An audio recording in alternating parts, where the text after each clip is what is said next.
दोस्तों नमस्कार। स्वागत है आप सभी लोगों का आपके इस ऑनलाइन यूट्यूब चैनल पे ज्ञानोस्फीयर एडू पे।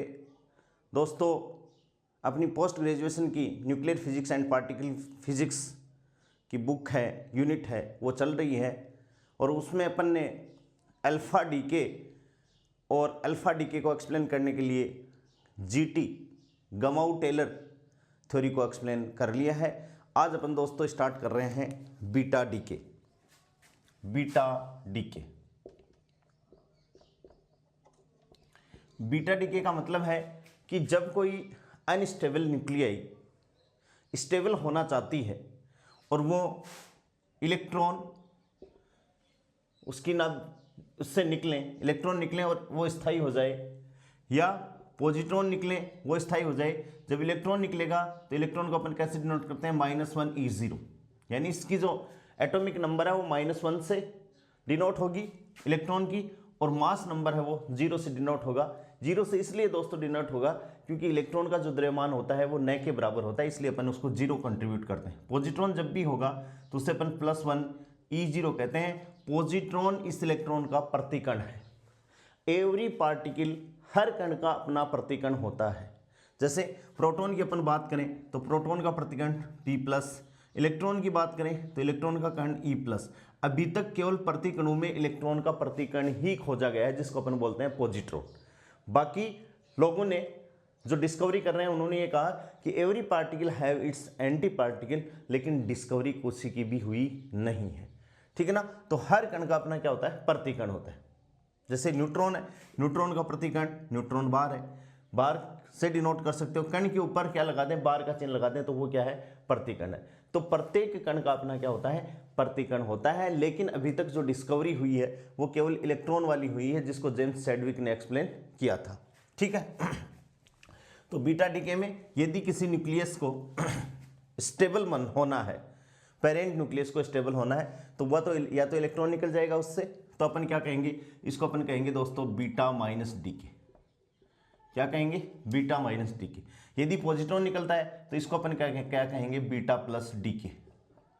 ठीक है। और यदि मान लो घूमते हुए जो इलेक्ट्रॉन है, जैसे KLMN कक्षाओं में जो इलेक्ट्रॉन घूमते हैं नाभिक के चारों ओर, वो यदि क्या कर लेते हैं, इलेक्ट्रॉन पहले से ही कैप्चर कर लेते हैं, तो उसे अपन क्या कहते हैं, electron capture.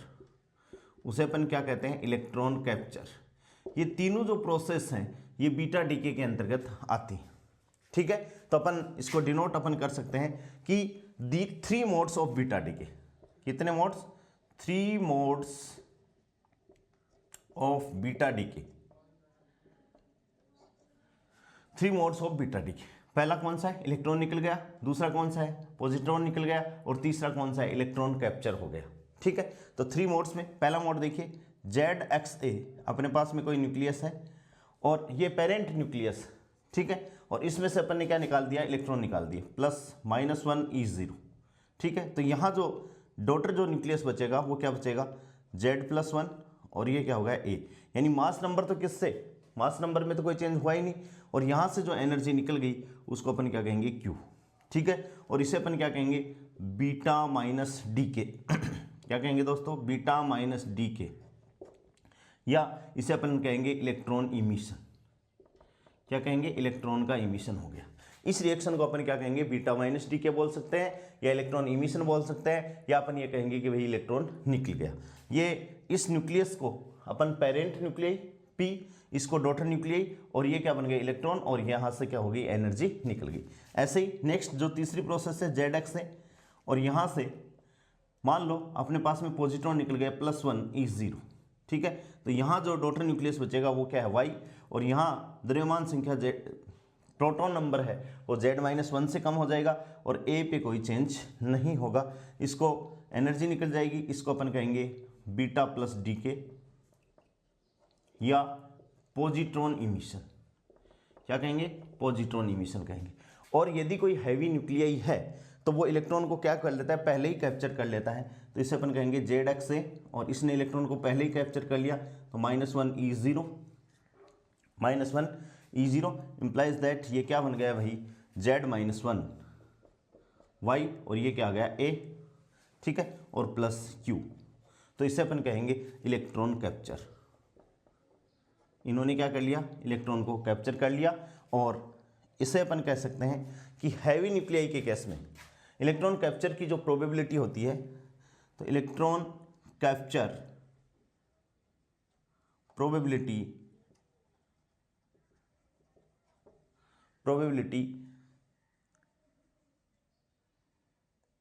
Electron capture probability happen mostly in heavy nuclei के केस में ज़्यादा होती है। तो ये तीन अपनी जो रिएक्शन है, ये क्या है दोस्तों, बीटा डीके की रिएक्शन। तीनों जो रिएक्शन है इसे अपन क्या कहते हैं, बीटा डीके की रिएक्शन है। और इलेक्ट्रॉन कैप्चर की जो घटना है वो most of the heavy nucleus में होता है। यहाँ तीनों इक्वेशन को आप ध्यान से देखोगे तो इसमें जेड प्रोटॉन नंबर का भी क्या हो रहा है, कंजर्वेशन हो रहा है। देख लीजिए चाहे Z+1 और इधर क्या -1, जेड से जेड बच गया।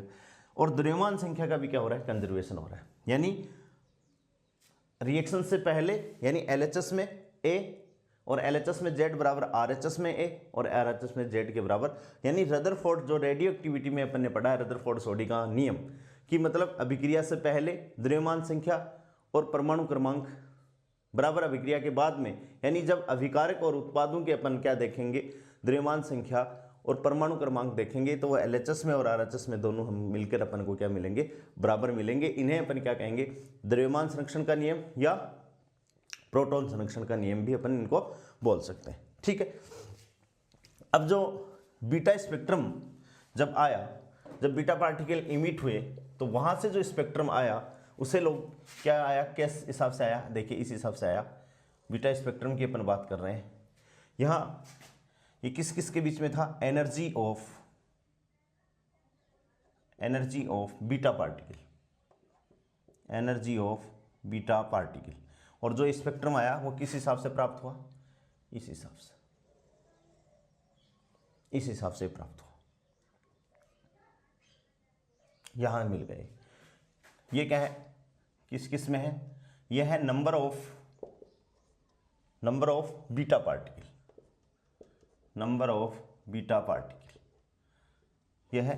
और यहां जो ये पीक है, यहां से जो बीटा पार्टिकल इमिट हुए सबसे ज्यादा इस पॉइंट से बीटा पार्टिकल इमिट हुए। और यहां जो ये एनर्जी है E, ये अप्रोक्सीमेट कितनी है, E मैक्सिमम बटे 3, मैक्सिमम एनर्जी का 3 टाइम्स है। और ये E बीटा का मतलब एनर्जी ऑफ बीटा पार्टिकल। और इस एनर्जी को अपन क्या कहते हैं, इस एनर्जी को अपन दोस्तों बोलते हैं एंड पॉइंट, क्या बोलते हैं, एंड पॉइंट एनर्जी। क्या बोलते हैं, एंड पॉइंट एनर्जी। और इसकी वैल्यू क्या है, E मैक्सिमम बराबर m1 माइनस m2। m1 किसका मास है, इसका पेरेंट का, और वो क्या है, डॉटर का। तो ये क्या हो जाएगा, m1 माइनस m2। ये तो हो गया मास डिफेक्ट। और मास डिफेक्ट में जैसे ही अपन c² का मल्टीप्लाई कर देते हैं तो आइंस्टीन की द्रव्यमान ऊर्जा संबंध से क्या आ जाती है, एनर्जी आती है। तो इसे अपन क्या कहेंगे, एंड पॉइंट एनर्जी। तो यहां से इस ग्राफ से अपन देखें तो ग्राफ क्या है, कॉन्टिन्यूअस। ग्राफ क्या है, कॉन्टिन्यूअस है। तो अपन इसको बोल सकते हैं, इस ग्राफ को कॉन्टिन्यूअस बीटा स्पेक्ट्रम। क्या बोल सकते हैं, कॉन्टिन्यूअस बीटा स्पेक्ट्रम। तो यहां से कई बार तो दोस्तों यही क्वेश्चन आ जाता है कि अल्फा पार्टिकल के जो अपन ने स्पेक्ट्रम पढ़ा वो कैसा है, लाइन स्पेक्ट्रा है। कल ये अपन ने पढ़ा था पिछले वीडियो में।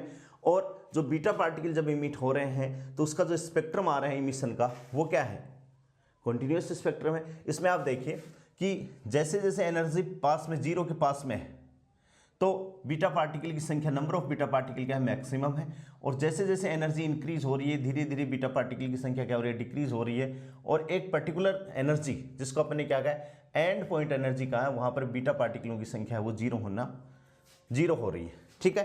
तो इस हिसाब से अपन देखेंगे कि बीटा जो स्पेक्ट्रम होता है, बीटा पार्टिकलों का जो इमिशन का स्पेक्ट्रम होता है, वो कैसा स्पेक्ट्रम है, कंटिन्यूअस स्पेक्ट्रम है। कैसा स्पेक्ट्रम है, कंटिन्यूअस स्पेक्ट्रम है। और कैसा आता है, इस हिसाब से आता है। कहने का मतलब जो 0 के पास में कम एनर्जी के बीटा पार्टिकल क्या होंगे, ज्यादा इमिट होंगे। ठीक है। अब देखिए अपन चर्चा करते हैं एनर्जी ऑफ बीटा पार्टिकल। ये लिख लिया होगा आपने कि ये जो इलेक्ट्रॉन कैप्चर की जो प्रोसेस होती है वो मोस्टली हैवी न्यूक्लियस के अंदर होती है।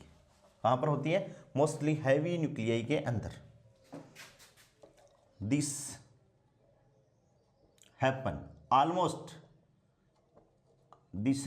ऑलमोस्ट इन हैवी न्यूक्लियई हमेशा नहीं होती है, लेकिन ज़्यादातर यदि हैवी न्यूक्लियई है तो वहाँ इलेक्ट्रॉन कैप्चर की जो कंसेप्ट है वो मोस्टली क्या होगी, प्रोनाउंस होगी। ठीक है, यहाँ से देखिए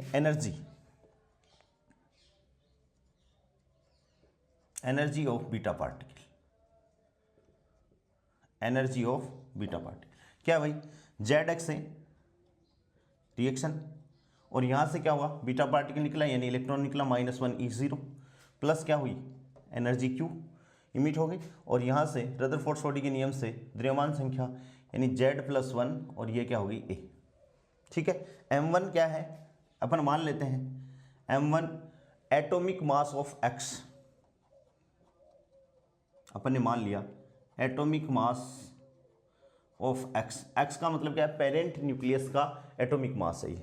ठीक है, M2 अपन ने क्या माना, M2 atomic mass of Y यानी डॉटर न्यूक्लियस का मान लिया।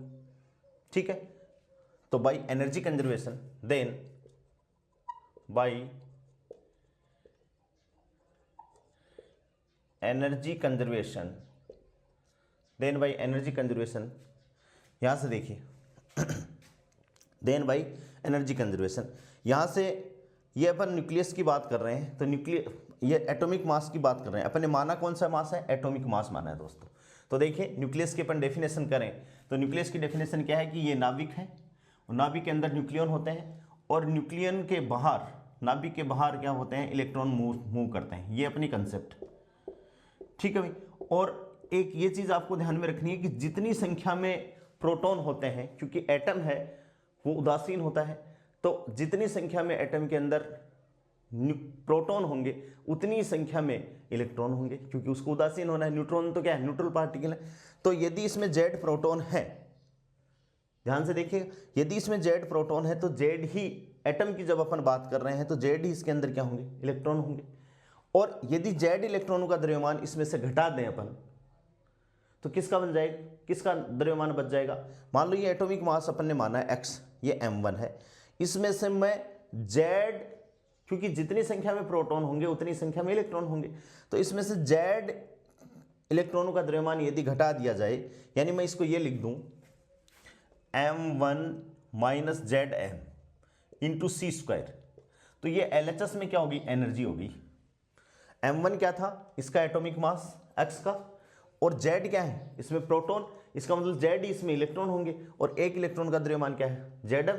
तो यहां से इस एटॉमिक मास से अपन ने इलेक्ट्रॉनों का द्रव्यमान घटा दिया और delta m into c² energy का रिलेशन लगा दिया। ठीक है, तो ये बाई एनर्जी कंजर्वेशन है, तो ये एनर्जी होगी किधर, LHS में। अब RHS में देखिए, इसमें ये डॉटर न्यूक्लियस है, तो इसका एटॉमिक मास अपन ने माना है Y।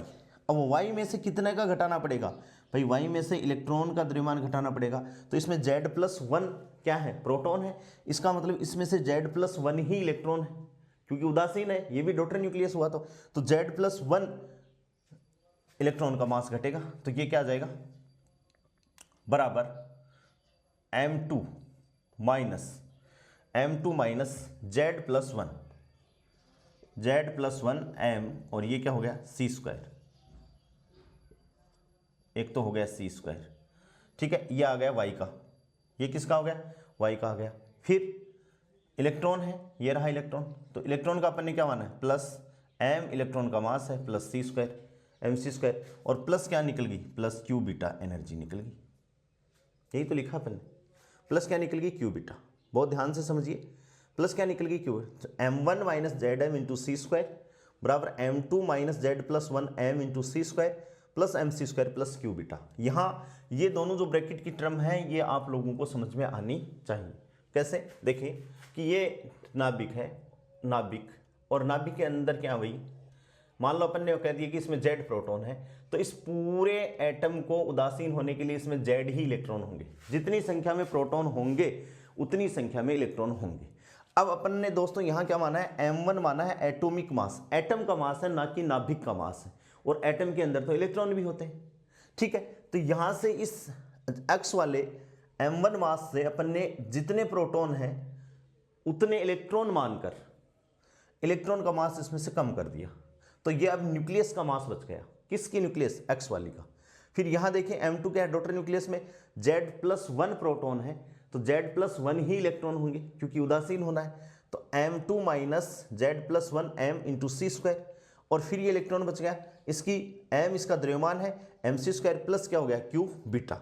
यहाँ छोटा m जो है यहाँ पर मानेंगे ये यहाँ छोटा m है वो क्या है, इलेक्ट्रॉन का द्रव्यमान है, छोटा m है वो इलेक्ट्रॉन का द्रव्यमान। इसको अपन सोल्व करें, इंप्लाइज दैट, देखिए m1 c², ठीक है, माइनस Zmc² LHS में बराबर M2 c², ठीक है, minus Zmc² minus Zmc² minus mc², फिर प्लस mc², इलेक्ट्रॉन का प्लस क्या बच गया दोस्तों, Q बीटा। mc² से mc² कट गया, और ये दोनों सेम साइन के हैं तो ये भी कट जाएंगे, तो क्या बचा, Q बीटा बराबर बच गया m1, ये तो m1 है, इसको अपन पक्षांतरण कर देंगे इधर, तो m1 माइनस m2 और c² इसमें से ले लिया कॉमन, तो ये क्या आ गई एनर्जी, ये जो अपन ने लिखा है m1 minus m2 into c²। Q beta बराबर क्या आ गई कि बीटा एनर्जी, बीटा पार्टिकल की एनर्जी Q बीटा बराबर क्या आ गई, m1 minus m2 into c², क्या आ गई m1 minus m2 into c²। ये जो द्रव्यमान है वो एटॉमिक मास में ही, समझ गए क्या, यानी ये अपन को दे रखा है, ठीक है, समझ में आ गई। Three mode of beta decay का पॉसिबल है, ये वही कंडीशंस होती है, ये कॉन्टिन्यूस बीटा स्पेक्ट्रम का ग्राफ है, ये इसकी बीटा पार्टिकल की एनर्जी है, ये जो अपन ने रिएक्शन लिखी ये, ठीक है। 10 यहां से जो एनर्जी आ गई इसके आगे अपन को लिखना है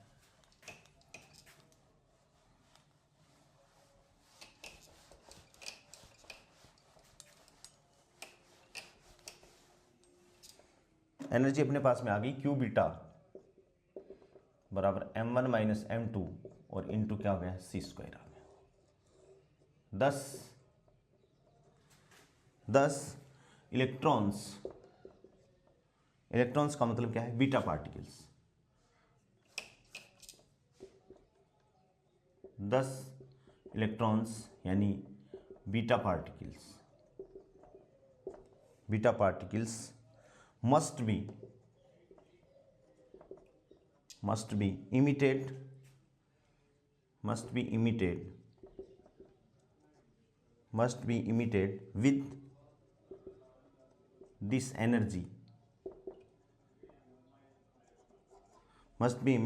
with this energy, called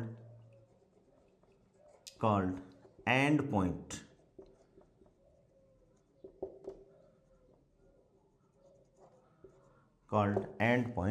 energy, ठीक है। नेक्स्ट इंपॉर्टेंट बात है फीचर्स ऑफ स्पेक्ट्रा, कि इस स्पेक्ट्रा में क्या खास बातें जो अपन को याद रखनी है। पहली क्या है, देखिए द एनर्जी वेरी फ्रॉम 0 से E मैक्सिमम तक, तो पहली फीचर्स तो क्या होगी, the energy very from 0 to E maximum, कहां से 0 to E maximum, and so spectrum is continuous, spectrum is continuous, ठीक है। Next most of the beta particle, बहुत इंपॉर्टेंट लाइन है, most of the beta particles have energy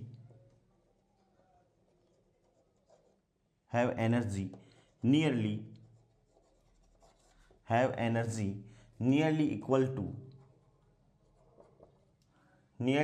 to 1/3 of E maximum, ठीक है। और तीसरी, यहां से देखिए जिन बीटा पार्टिकलों की एनर्जी ई मैक्सिमम है, तो ई मैक्सिमम तो ये है, तो यहाँ बीटा पार्टिकलों की संख्या क्या है, बहुत ही कम है। तो तीसरा पॉइंट अपन क्या लिखेंगे, very few beta particles are emitted with E maximum, कि वेरी फ्यू बीटा पार्टिकल्स हैं वो ई मैक्सिमम के साथ में क्या होंगे, इमिट होंगे। तो ये दो तीन जो स्पेक्ट्रा, जो ये स्पेक्ट्रम अपन ने बनाया है बीटा पार्टिकल के स्पेक्ट्रम, इसके तीन की पॉइंट्स हैं कि द एनर्जी है वो 0 से ई मैक्सिमम तक वेरी करता है, यानी बीटा पार्टिकल 0 एनर्जी भी रखेंगे और बीटा पार्टिकल ई मैक्सिमम एनर्जी भी रखेंगे। तो क्या हो गया, ग्राफ क्या हो गया, continuous.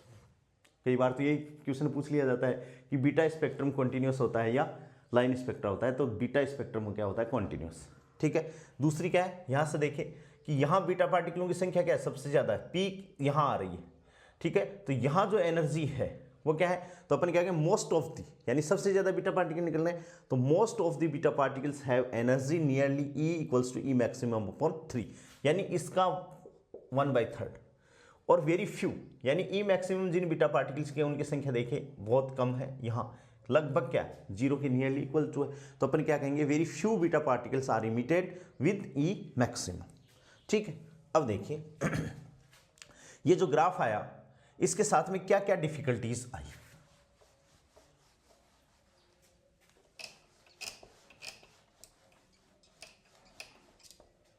Difficulties with continuous beta spectrum,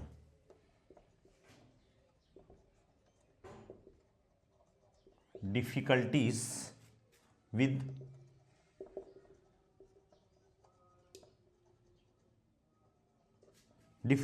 with continuous beta spectrum, कि बीटा स्पेक्ट्रम के साथ में क्या क्या डिफिकल्टीज आई।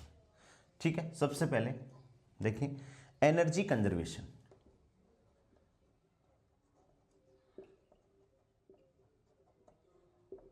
एनर्जी कंजर्वेशन में क्या difficulty I, all beta particles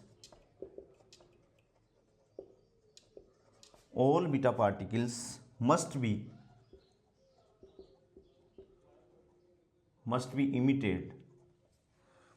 emitted with E maximum m1 minus m2 into c square, but it is not the case. It is not the case, कि ये case नहीं है भाई। स्पेक्ट्रम से अपन को क्या पता चल रहा है कि all the beta particles must be emitted with E maximum m1 minus m2 into C square, लेकिन ये सही नहीं है, but it is not the case. ये सही नहीं है, क्योंकि ई मैक्सिमम तो यहाँ आके इतना ही ई मैक्सिमम है, तो यहाँ जो बीटा पार्टिकल है, यहाँ जो बीटा पार्टिकल, यहाँ बीटा पार्टिकल, यहाँ बीटा पार्टिकल, ये जो बीटा पार्टिकल, ये बीटा पार्टिकल, यानी ई मैक्सिमम के अलावा कोई बात कहीं नहीं बीटा पार्टिकल में। तो what happens to the remaining energy, यानी यहाँ ये क्वेश्चन उठ गया, व्हाट हैपन्स टू द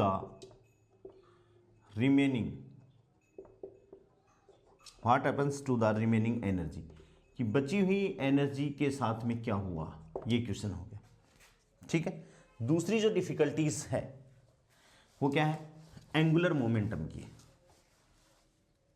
दूसरी जो डिफिकल्टीज है, ये डिफिकल्टी बहुत इंपॉर्टेंट है, यहां से एग्जाम में क्वेश्चन आता है। Angular momentum conservation, angular momentum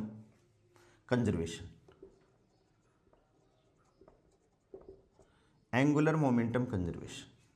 ठीक है, क्या है भाई, in beta minus decay, beta minus decay में देखिए ध्यान से, न्यूट्रॉन प्रोटॉन में कन्वर्ट हो गया और क्या निकल गया, इलेक्ट्रॉन निकल गया। ठीक है, इसके एंगुलर मोमेंटम अपन देखें तो न्यूट्रॉन का स्पिन हाफ, प्रोटॉन का स्पिन भी हाफ, इलेक्ट्रॉन का स्पिन भी हाफ। ठीक है, अब देखिए दो पॉसिबिलिटी, इसका ऊपर की तरफ हो सकता है, इसका स्पिन भी ऊपर की तरफ हो सकता है। दोनों कंबाइन होकर, इसको पहले एंटी पैरेलल, दोनों कंबाइन होकर ये स्पिन आई बराबर अपन को कितना दे सकते हैं, 0। यानी भाई प्रोटॉन का स्पिन भी एंगुलर मोमेंटम बोल सकते हैं अपन इसको, स्पिन को हाफ, और इसका इलेक्ट्रॉन का भी हाफ। दोनों, ये ऊपर की तरफ है, ये नीचे की तरफ है, दोनों को कंबाइन करेंगे तो आई रिजल्टेंट क्या हो जाएगा, जे इक्वल्स टू जे बराबर 0 बोल सकते हो इसको। आई बोल रहे हो, एंगुलर मोमेंटम ही है, आई बोल दो चाहे जे बोल दो दोस्तों, एक ही बात है, ठीक है। या क्या पॉसिबिलिटी हो सकती है कि दोनों, प्रोटॉन का भी ऊपर और न्यूट्रॉन का भी, इलेक्ट्रॉन का भी ऊपर, तो यहाँ आई बराबर क्या हो सकता है, 1 हो सकता है। यानी यहाँ तो क्या है, LHS में तो स्पिन क्या है, 1/2 है, ठीक है। जबकि RHS में ये दोनों कंबाइन होके या तो अपन को क्या देंगे, 0 देंगे, या क्या देंगे, 1 देंगे। यानी LHS में एंगुलर मोमेंटम और RHS में एंगुलर मोमेंटम दोनों बराबर नहीं है। यानी in this case angular momentum is not conserved. यानी in this case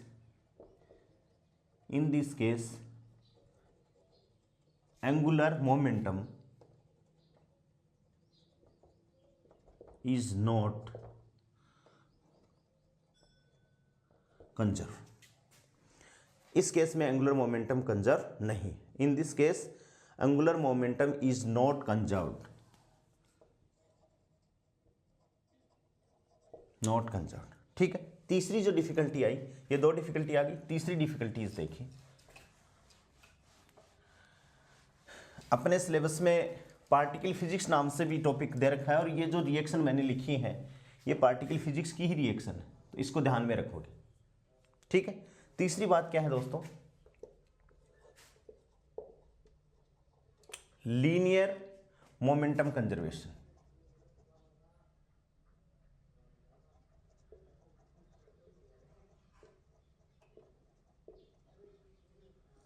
linear momentum conservation देखिए कैसे, कि ये पेरेंट न्यूक्लियाई है, और पेरेंट न्यूक्लियाई जब डिसइंटीग्रेट होगा तो डॉटर न्यूक्लियाई में बदलेगा, और प्लस क्या निकल जाएगा, प्लस इलेक्ट्रॉन निकल जाएगा, ठीक है। ये क्या है, पेरेंट न्यूक्लियस,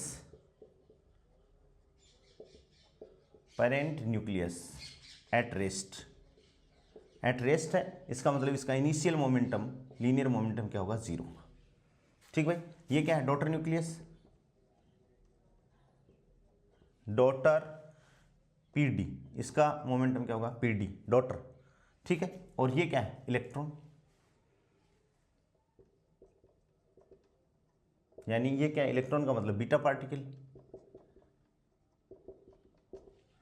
और इसका मोमेंटम क्या होगा, PE, ठीक है। ये दोनों कंबाइन होंगे क्योंकि एक डायरेक्शन में है, तो PF यानी फाइनल लीनियर मोमेंटम क्या हो जाएगा, PD डॉटर न्यूक्लियस का और प्लस PE इलेक्ट्रॉन का। तो यहाँ से देखिए इंप्लाइज दैट PI बराबर क्या होना चाहिए, PF होना चाहिए। PI बराबर क्या होना चाहिए, इनिशियल मोमेंटम बराबर फाइनल लीनियर मोमेंटम, क्योंकि ये तो क्या है, यूनिवर्सल कंजर्वेशन लॉ है, ठीक है। तो यहाँ से अपन देखें तो ये क्या होगा, 0 बराबर PD प्लस PE, ठीक है। तो इंप्लाइज दैट PD बराबर क्या होना चाहिए, माइनस PE, ठीक है। यानी दे शुड बी इमिटेड, यानी यहां से क्या हो गया, they should be emitted, they should be emitted in opposite direction, they should be emitted, they should be emitted in opposite, they should be emitted in opposite direction, they should be emitted in opposite direction. Observation reveals that, observation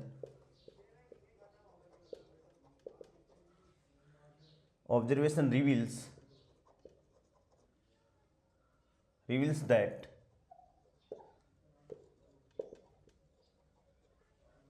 linear momentum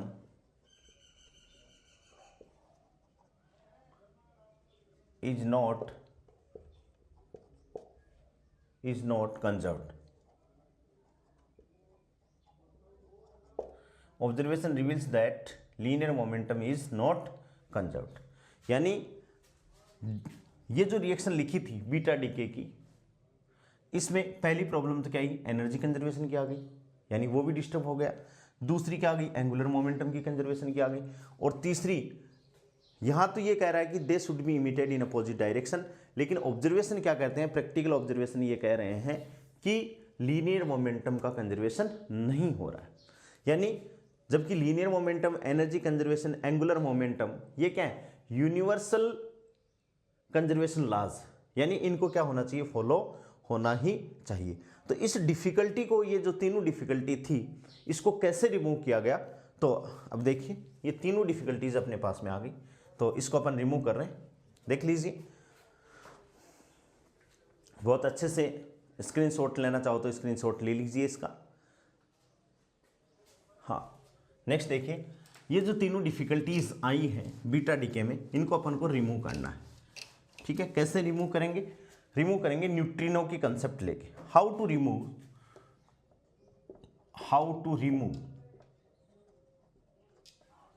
remove these difficulties, how to remove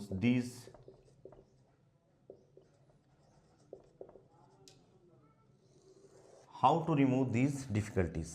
ठीक है, तो कैसे remove किया गया, first suggested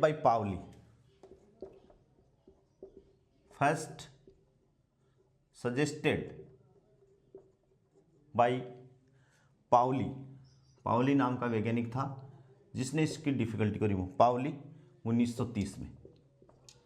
और उन्होंने क्या कहा, ए पार्टिकल, पाउली ने ये सजेस्ट किया और उन्होंने क्या कहा, ए particle of zero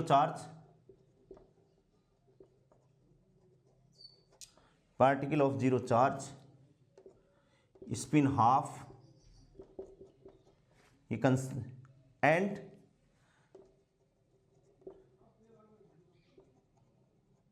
and zero mass must be emitted along with the beta minus particle या beta particle that is या that particle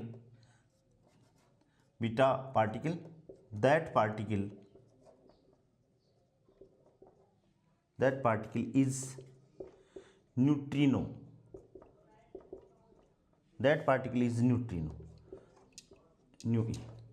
न्यूट्रिनो अलग अलग पार्टिकल के अलग अलग न्यूट्रिनो है। जैसे इलेक्ट्रॉन है तो इसको अपन इलेक्ट्रॉन न्यूट्रिनो बोलेंगे, प्रोटॉन है या टो न्यूट्रिनो है, अलग अलग प्रजाति के हैं। तो पहले से ये मौजूद नहीं है, कोई पूछे कि इनका स्वतंत्र एग्जिस्टेंस है क्या, तो there is no free existence of this type of neutrinos. ये केवल और केवल क्या है, पाउली की कंसेप्ट है, जो बीटा डीके में जो आ रही थी, तीन जो डिफिकल्टीज आ रही थी, एनर्जी कंजर्वेशन की, एंगुलर मोमेंटम कंजर्वेशन की और लीनियर मोमेंटम कंजर्वेशन की जो डिफिकल्टीज आ रही थी, उन तीनों डिफिकल्टीज को रिमूव करने के लिए पाउली वैज्ञानिक ने ये कहा कि बीटा पार्टिकल के साथ में न्यूट्रिनो, बीटा में दोनों आ गए, इलेक्ट्रॉन आ गया और पॉजिट्रॉन आ गया। ठीक है, तो इलेक्ट्रॉन क्या है, इलेक्ट्रॉन और पॉजिट्रॉन क्या है, इलेक्ट्रॉन का एंटी पार्टिकल। तो ये मान लो न्यूट्रिनो है, तो न्यूट्रिनो का एंटी पार्टिकल क्या हो जाएगा, एंटी न्यूट्रिनो हो जाएगा। ठीक है, तो यहां से रिएक्शन अपनी क्या होगी, जेड एक्स से बीटा डीके की रिएक्शन, जेड एक्स से यहाँ Y daughter nucleus Z+1 A minus, यानी इलेक्ट्रॉन -1 E0, और इलेक्ट्रॉन के साथ में हमेशा क्या निकलेगा, एंटी न्यूट्रिनो। हमेशा याद रखना, इलेक्ट्रॉन के साथ में हमेशा क्या निकलेगा, एंटी न्यूट्रिनो निकलेगा।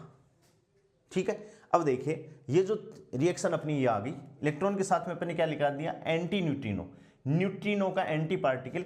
और न्यूट्रिनो पहले से मौजूद नहीं रहता है, जब भी ये रिएक्शन होती है तो इसमें linear momentum, angular momentum, energy conservation को फॉलो करवाने के लिए अभिक्रिया में आ जाता है।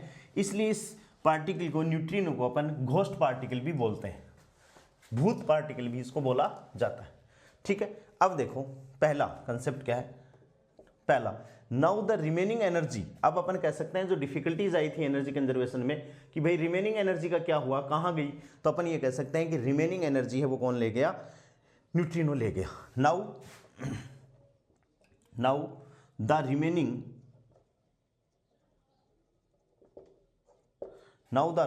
एनर्जी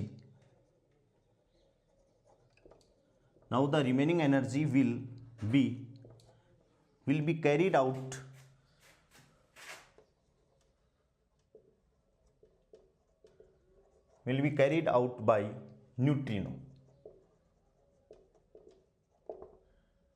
न्यूट्रिनो में चाहे एंटी न्यूट्रिनो, ठीक है।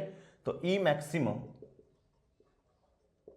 वो क्या होगा, ई बीटा प्लस ई एंटी न्यूट्रिनो, ठीक है ना।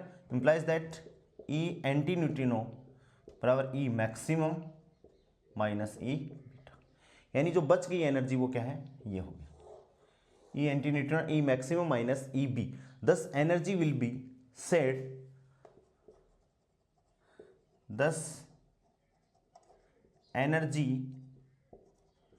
will be shared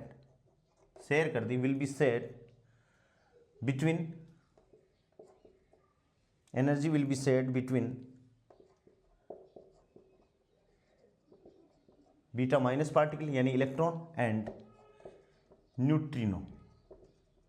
न्यूट्रिनो है, न्यूट्रॉन नहीं है, न्यूट्रिनो, ठीक है। और यदि इलेक्ट्रॉन है तो इलेक्ट्रॉन, इसको अपन कहेंगे इलेक्ट्रॉन न्यूट्रिनो, ठीक है। टो पार्टिकल है तो इसको अपन क्या कहेंगे, टोन न्यूट्रिनो एंड सोन। मास देखें तो इन न्यूट्रिनोज का जो मास होता है वो इलेक्ट्रॉन से भी कम होता है, लगभग 50 इलेक्ट्रॉन वोल्ट के करीबन।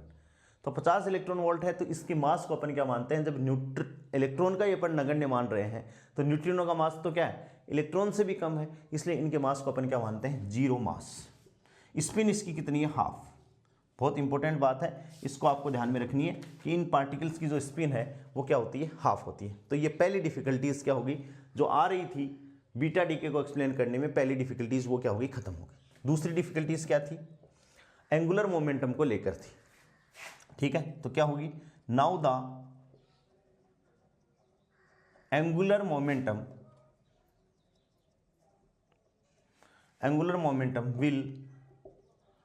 will also be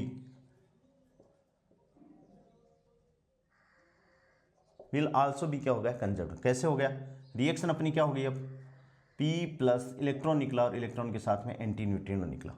हमेशा ध्यान में रखना, इसका स्पिन कितना है, हाफ, ठीक है, हाफ, ठीक है, हाफ, और इसका क्या है, हाफ, ठीक है। अब मान लो ये ऊपर की तरफ, ये भी ऊपर की तरफ, ठीक है, और ये क्या हो जाएगा, नीचे की तरफ। तो ये दोनों कंबाइन होकर ये तो कर देंगे जीरो, और इसका इधर हाफ है तो ये क्या बचेगा, हाफ बचेगा। यानी इधर आई बराबर कितना है, 1/2, और यहाँ आई एफ क्या हो सकता है, 1/2 सकता है। पॉसिबिलिटी दोनों है, पॉसिबिलिटी क्या है, दोनों है। तीनों पैरेलल हो सकते हैं तो 3/2 भी आ सकता है। ये दोनों, एक पैरेलल एक एंटी पैरेलल, ये पैरेलल हो सकता है। लेकिन अपन को तो कुछ भी हो, अपना तो एम ये है कि भाई एलएचएस में एंगुलर मोमेंटम और आरएचएस में एंगुलर मोमेंटम दोनों क्या होने चाहिए, बराबर होने चाहिए, ठीक है। तो ये एंगुलर मोमेंटम की डिफिकल्टी होगी और इस रिएक्शन को आप लोगों को रटना है, ठीक है। अभी मैं एक चीज और बताऊंगा इसके बारे में जो मोस्टली एग्जाम में क्वेश्चन आता है। तीसरा क्या था, तीसरा था भाई लीनियर मोमेंटम कंजर्वेशन। तो यहां फाइनल में अब पी आई तो क्या है, जेड एक्स है। फाइनल में 3 पार्टिकल हो गए, एक तो डॉटर हो गया, एक इलेक्ट्रॉन हो गया और एक एंटी न्यूट्रिनो हो गया। तो पी एफ बराबर अपने पास में क्या गया, P daughter plus P electron और प्लस पी एंटी न्यूट्रिनो, ठीक है। 3 विल कंबाइन, ये जो 3 पार्टिकल हैं 3 विल कंबाइन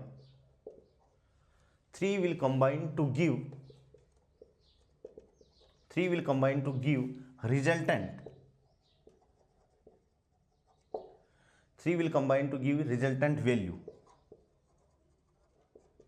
पी एफ बराबर ये क्या दे देंगे अपन को, 0 दे देंगे। यानी तीनों इस हिसाब से कंबाइन होंगे कि ये दोनों कंबाइन होकर तीनों अपन को क्या रहे, फाइनल मोमेंटम की वैल्यू क्या दे देंगे, 0 दे देंगे। दैट इज 0 दे देंगे तो अपन क्या कह सकते हैं, that is linear momentum will be conserved.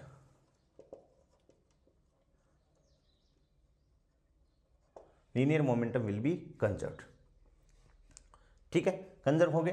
तो केवल और केवल पावली ने 1930 में जो कंसेप्ट दी थी कि जब भी बीटा डीके होगा, चाहे वो इलेक्ट्रॉन का एमिशन हो, चाहे पॉजिट्रॉन का एमिशन हो, उसमें एक पार्टिकल और साथ में निकलेगा।